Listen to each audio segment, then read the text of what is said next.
slowly come back.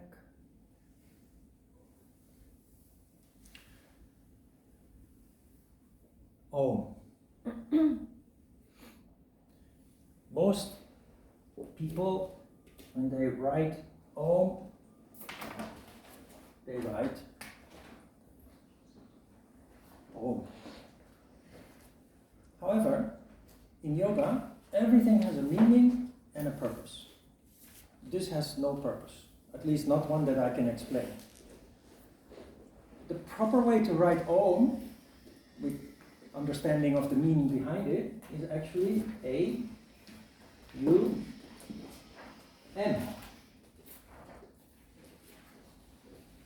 I'm a no-nonsense teacher, so I don't like rituals, unless they have a real meaning.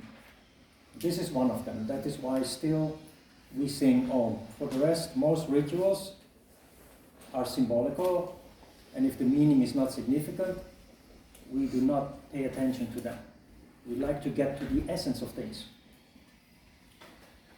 The reason why it's not Om with O-M, but A-U-M, is because Om reflects the process of energy condensing into gas, further condensing into liquid, and then further condensing into solid matter.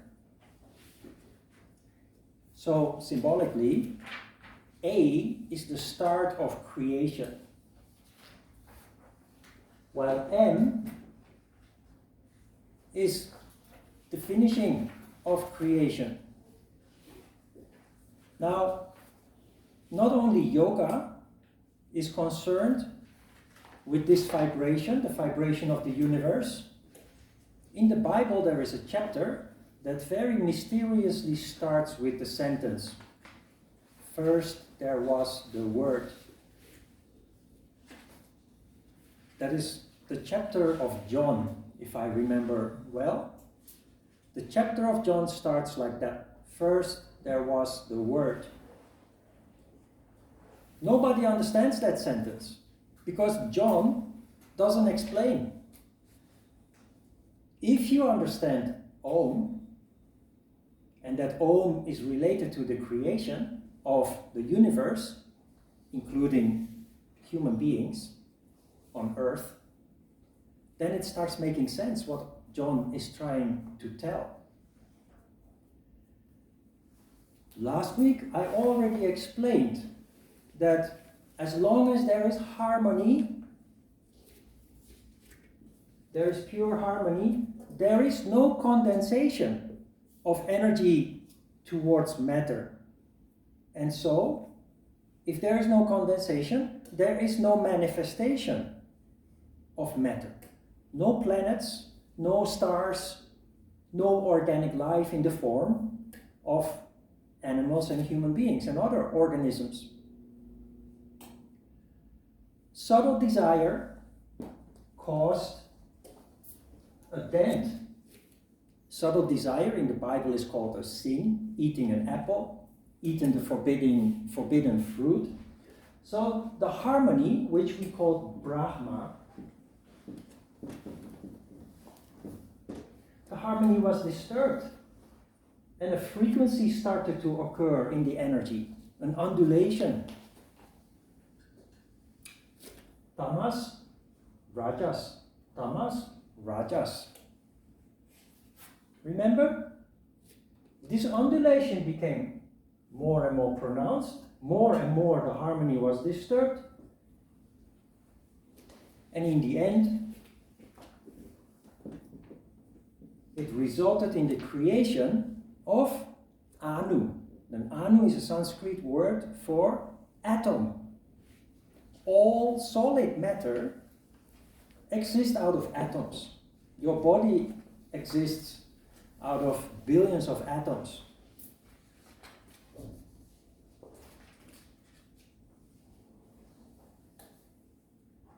This is the philosophical part.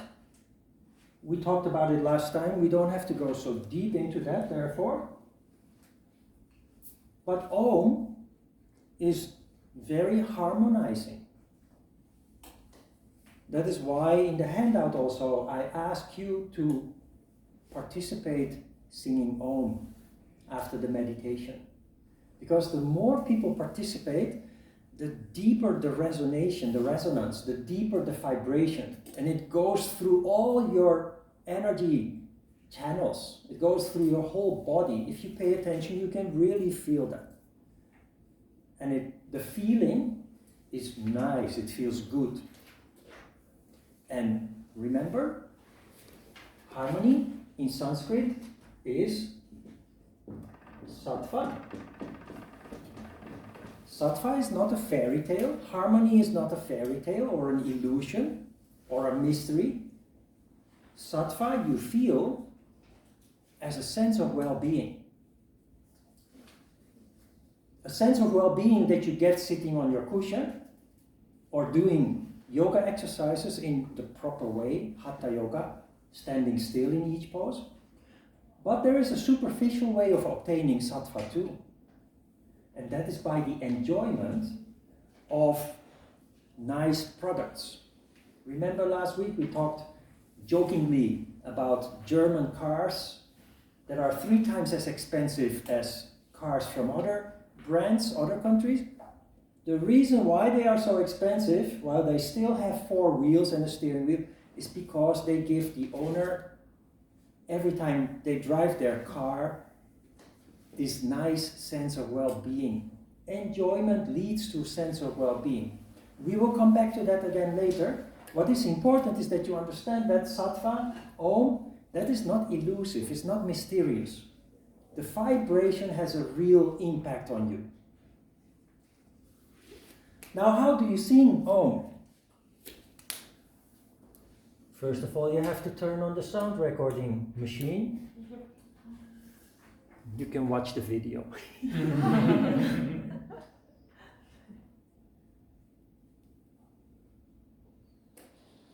See, last week I told you multitasking.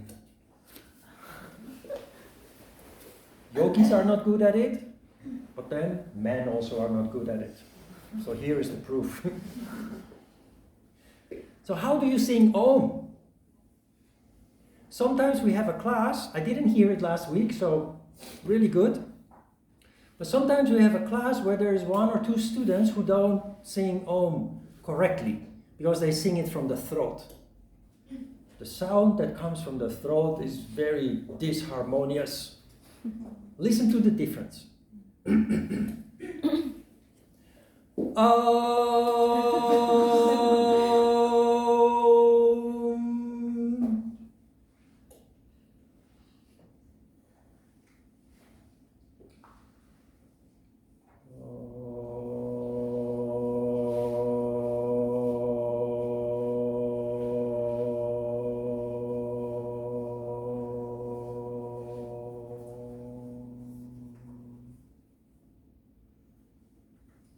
You hear the difference, huh? Yeah, of course. The first time you want to put your fingers in your ears. The eardrums are vibrating and ooh. What is the difference? The first Om, which sounded very disharmoniously and hurt your ears, comes from the throat. The second Om, where does it come from? Yes, from the belly. It happened several times in the studio in Itaewon, in the studio in Yoido, that people after the class come to me and they look behind my back. So I'm looking at them and say, what are you looking for? No, where did the sound come from? Is there a recorder there? Is there some sound machine? What happens is, when you sing Om from the belly, you don't really open your mouth. And the sound doesn't really come from here, it's vibrating all around the room. So people hear the sound, then they look between their eyelids like, and they think I'm not singing Om. So where the hell does it come from? So after class they come and have a look. Where did it come from? Where is the machine that you use to make that sound? Then I explain. It comes from the belly. Everybody can do it. Last week you all did very well, so I don't have to tell you that. It's easy. Don't be shy. It's too wonderful to skip it. I had an incredible experience. My first experience with Om was not when practicing yoga. It was actually when we were doing Hapkido. Now, Hapkido is physical exercise, and our Korean teacher was very strict. So we were exhausted after the class. He told us to sit down, and he started singing Om, and he told us to participate. And for 3-4 minutes or so, we just kept singing Om. Amazing thing that happened is that all the exhaustion was gone after singing Om. Now I understand how that is possible. Because when you're exhausted, you have generated a lot of Shakti energy. Remember, activity leads to generation of Shakti. But when you have generated a lot of Shakti energy, too much, you fall down into a tamas condition in order to recover harmony. By singing Om, the falling down into the tamas condition basically was skipped and the harmony was restored by singing Om for a couple of minutes.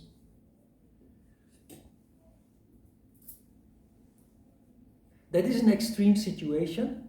We were simply exhausted. It was summer, it was hot.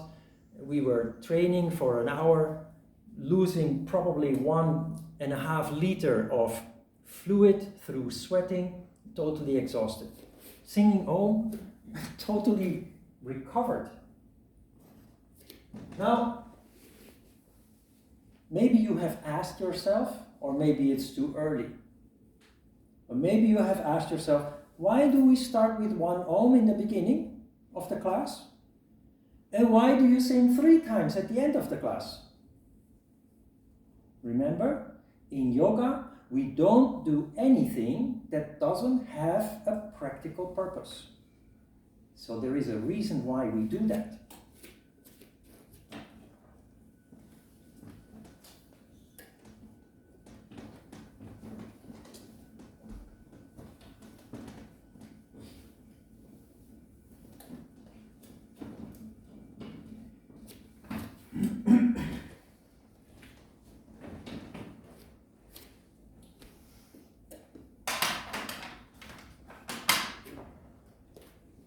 Teaching of yoga is a process of initiation, at least if it is done correctly. There are no theories that you just have to memorize. I'm reading from a book and I tell you to go home and do your homework and next week you have to memorize it. I am teaching from my heart, through inspiration. But that is only possible if you open your heart too. And without knowing that, that is what we have done when we start the class. And you symbolize that with singing Om. Remember, yoga doesn't have physical anatomy. This is your ball of energy. When you are not harmonious, it's just a ball of energy. Shiva and Shakti are fluctuating, increasing, diminishing, so no harmony. When you practice yoga, however, you start to activate distinctively the physical body, the mental body, and you open up the spiritual body when harmony occurs. To open up at the beginning of the class so that you are receptive to what I am spitting out through inspiration, you sing Om once. By singing Om once, you open your heart. Not your physical heart, but your crown chakra. You create a funnel through which you receive. This is very important because yoga teaching, when done correctly through initiation, is based on trust. If there is a sense of distrust, skepticism, or worse, I will shut down and there is no inspiration anymore. And in the same way, if I'm not sincere in my way of teaching, creating disharmony, you will shut down and you are not receptive anymore. You don't trust me anymore.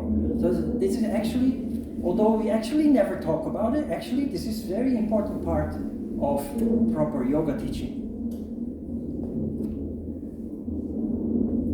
You sing Om at the beginning of the class once to open up the funnel through which you receive. And I receive back from you, otherwise there wouldn't be inspiration. When you open yourself up, you make yourself vulnerable.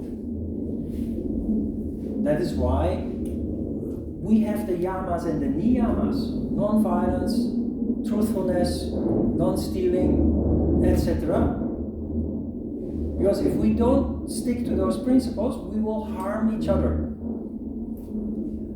A harm that you find in many of your personal relationships. At home, in your office, your workplace, everywhere, basically, people are harming each other. Here, we try to be totally in compliance with the yamas and the niyamas. We open up and we expect to be respectful to one another, to each other. At the end of the class, you have to basically prepare yourself to go out back into the harsh world again, where many people without knowing it are ready to hurt you. And that is why you sing Om 3 times. Because of your yoga practice, you have harmonized your physical body, which has made harmony with the mental body, which has led to the opening up of the spiritual body. By singing Om 3 times, as a matter of ritual, at the end of the class, before you go out into the harsh outside world, the first Om closes the spiritual body, the second Om closes the mental body, and the third Om closes the physical body. You don't really feel anything when you do that, and definitely you will not feel closing of certain bodies. But this is the reason behind why you do what you do, and why you do it once at the start of the class, and why you sing Om 3 times at the end of the class.